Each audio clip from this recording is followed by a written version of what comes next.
ರಾಷ್ಟ್ರಾದ್ಯಂತ ಭಾರತೀಯ ಜನತಾ ಪಕ್ಷದ 43 ಮಂತ್ರಿಗಳು ಸೋಮವಾರ ಜನಾಶೀರ್ವಾದ ಯಾತ್ರೆ ಕೈಗೊಳ್ಳುತ್ತಿರುವುದರಿಂದ ಸೋಮವಾರ ಉತ್ತರ ಕನ್ನಡ ಜಿಲ್ಲೆಯ ಶಿರ್ಸಿ ನಗರದಿಂದ ಜನಾಶೀರ್ವಾದ ಯಾತ್ರೆ ಹಮ್ಮಿಕೊಳ್ಳಲಾಗಿದೆ ಎಂದು ಹಳಿಯಾಳ ದಾಂಡೇಲಿ ಜೋಡ ವಿಧಾನಸಭಾ ಕ್ಷೇತ್ರದ ಮಾಜಿ ಶಾಸಕ ಭಾಜಪ ಮುಖಂಡ ಸುನಿಲ್ ಹೆಗಡೆ ಅವರು ಹೇಳಿದ್ದಾರೆ.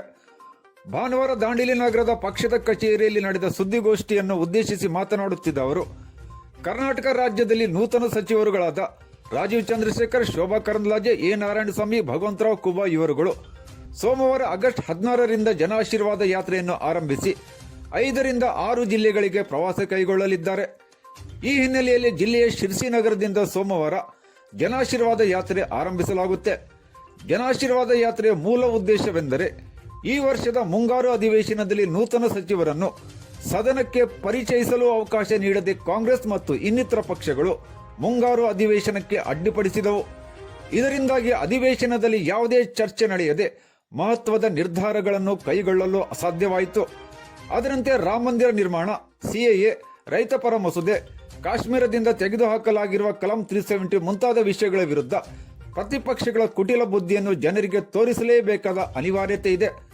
ಆದ್ದರಿಂದ ಬಿಜೆಪಿ ಪಕ್ಷದ ಮಂತ್ರಿಗಳು ಮತ್ತು ಮುಖಂಡರು ಜನಾಶೀರ್ವಾದ ಯಾತ್ರೆಯ ಮೂಲಕ ಜನತೆಯ ಬಳಿ ತೆರಳಿ ವಿಚಾರಗಳನ್ನು ಹಂಚಿಕೊಳ್ಳಲಿದ್ದಾರೆ. ಅದರಂತೆ ಬಿಜೆಪಿ ನೇತೃತ್ವದ ಕೇಂದ್ರ ಸರ್ಕಾರ ಆಂತರಿಕ, ಬಾಹ್ಯ, ಭದ್ರತೆ, ಆರ್ಥಿಕ, ಸಾಮಾಜಿಕ, ಆರೋಗ್ಯ ಕ್ಷೇತ್ರದಲ್ಲಿ ಕೈಗೊಂಡ ಯೋಜನೆಗಳು ಮತ್ತು ಆತ್ಮನಿರ್ಭರತೆಯ ಮೂಲಕ ಉದ್ಯೋಗ ಸೃಷ್ಟಿಯ ಜೊತೆಗೆ ವಿವಿಧ ಜನಪರವಾದ ಅಭಿವೃದ್ಧಿ ವಿಚಾರಗಳನ್ನು ಜನರ ಮುಂದಿಡುವ ಸಲುವಾಗಿ ಜನಾಶೀರ್ವಾದ ಯಾತ್ರೆ ಸೋಮವಾರದಿಂದ ಹಮ್ಮಿಕೊಳ್ಳಲಾಗಿದೆ ಎಂದು ಮಾಜಿ ಶಾಸಕ ಸುನಿಲ್ ಹೆಗಡೆ ಅವರು ಹೇಳಿದರು.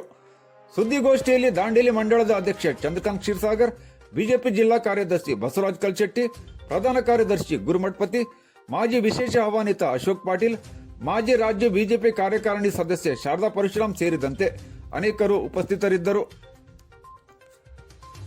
ದೇಶದಲ್ಲಿ ಹಿಂದೂ ಮುಸ್ಲಿಂಗಳನ್ನ ವಿಭಜನೆ ಮಾಡಿ, ಡಿವೈಡ್ ಮಾಡಿ ಆಳ್ವಿಕೆ ಮಾಡುವಂತಹ ಕಾಂಗ್ರೆಸ್ನವರ ವಿಚಾರಧಾರೆ ಏನಿತ್ತು ಅದನ್ನು ಮುಕ್ತಾಯಗೊಳಿಸಿ ರಾಮ ಮಂದಿರ ಕಟ್ಟುವ ಮೂಲಕ ಮುಸ್ಲಿಮರನ್ನು ವಿಶ್ವಾಸಕ್ಕೆ ತಗೊಂಡು ಮುಸ್ಲಿಮರನ್ನು ಅದರಲ್ಲಿ ಸಹಭಾಗಿ ಮಾಡಿಕೊಂಡು ರಾಮ ಮಂದಿರ ಕಟ್ಟುವ ಏನು ಸುಪ್ರೀಂ ಕೋರ್ಟ್ ಆದೇಶದಂತೆ ಕಟ್ಟುವ ಮೂಲಕ ಮತ್ತು ಸಿಎಎ ಅನ್ನುವಂಥದ್ದೇನಿದೆ, ಇದು ಭಾರತ ದೇಶ ವಿಭಜನೆ ಆದಾಗ ಈ ಕಾಯ್ದೆಯನ್ನು ಜಾರಿಗೆ ಬರಬೇಕಿತ್ತು.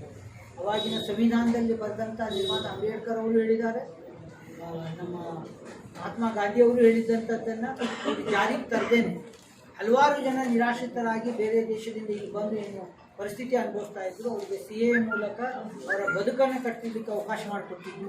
ಹೀಗೆ ಹಲವಾರು ಬಹಳಷ್ಟು ದೊಡ್ಡ ಕಾರ್ಯಕ್ರಮಗಳನ್ನು ಮಾಡಿದ್ದರಿಂದ ಮತ್ತು ಕೃಷಿ ಬಿಲ್ಲನ್ನು ಏನು ಮಸೂದೆಯನ್ನು ಏನು ಪಾಸ್ ಮಾಡಿದ್ದಾರೆ, ಇದು ಯಾವುದೇ ಸಾಮಾನ್ಯ ರೈತನಿಗೆ ಹೊರೆ ಆಗುವಂಥದ್ದು, ತೊಂದರೆ ಆಗುವಂಥದ್ದಂತೆ ಅಲ್ಲ. ಇದರಲ್ಲಿ ತೊಂದರೆ ಯಾರಿಗಾಗ್ತದೆ ಅಂದರೆ ದಲ್ಲಾಳಿಗಳಿಗಾಗ್ತದೆ.